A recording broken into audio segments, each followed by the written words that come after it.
Kettik. Саламатсызбы, айым? Саламатчылык. Кирсем болобу? Кош келипсиз. Бул тил үйрөтүү борборубу? Ооба.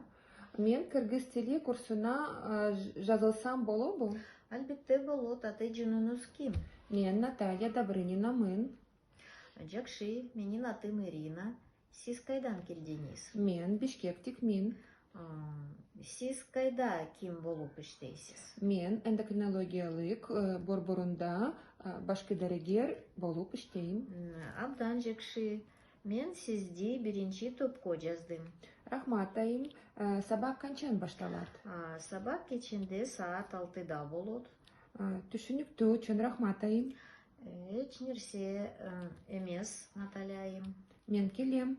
Сизди күтөбүз. Рахмат, жакшы кылыңыз. Жакшы, барыңыз, көрүшкөнчө. Көрүшкөнчө.